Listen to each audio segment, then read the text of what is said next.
His bow abode in strength, and the arms of his hands were made strong by the hands of the mighty God of Jacob. That strength which God gives to his Josephs is real strength. It is not a boasted valor, a fiction, a thing of which men talk, but which ends in smoke. It is true divine strength. Why does Joseph stand against temptation? Because God gives him aid. There is naught that we can do without the power of God. All true strength comes from the mighty God of Jacob. Notice in what a blessedly familiar way God gives his strength to Joseph. The arms of his hands were made strong by the hands of the mighty God of Jacob. Thus God is represented as putting his hands on Joseph's hands, placing his arms on Joseph's arms. Like as a father teaches his children, so the Lord teaches them that fear him. He puts his arms upon them, marvelous condescension. God Almighty, eternal, omnipotent, stoops from his throne and lays his hand upon the child's hand, stretching his arm upon the arm of Joseph, that he may be made strong. This strength was also covenant strength, for it is ascribed to the mighty God of Jacob. Now, wherever you read of the God of Jacob in the Bible, you should remember the covenant with Jacob.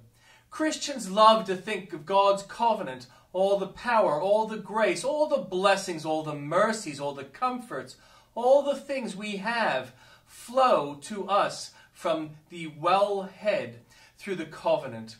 If there were no covenant, then we should fail indeed, for all grace proceeds from it.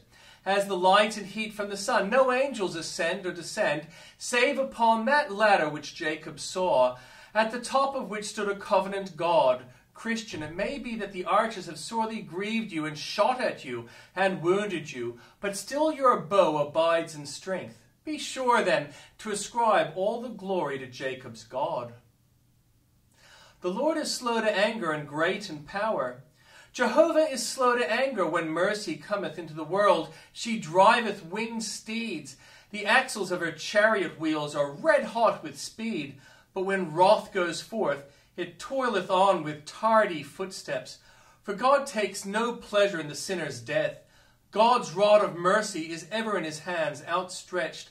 His sword of justice is in a scabbard, held down by that pierced hand of love, which bled for the sins of men. The Lord is slow to anger because he is great in power. He is truly great in power who hath power over himself. When God's power doth restrain himself, then it is power indeed. The power that binds omnipotence is omnipotence surpassed. A man who has strong mind can bear to be insulted long, and only resents the wrong when a sense of right demands his action.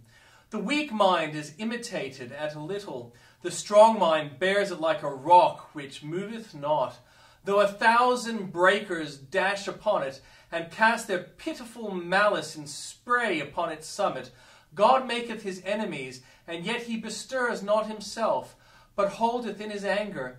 If he were less divine than he is, he would long ere this have sent forth the whole of his thunders and emptied the magazines of heaven. He would long ere this have blasted the earth with wondrous fires of its lower regions, and the men would have been utterly destroyed. But the greatness of his power brings us mercy. Dear reader, what is your state this evening? Can you, by humble faith, look to Jesus and say, "My substitute, thou art my rock, my trust"?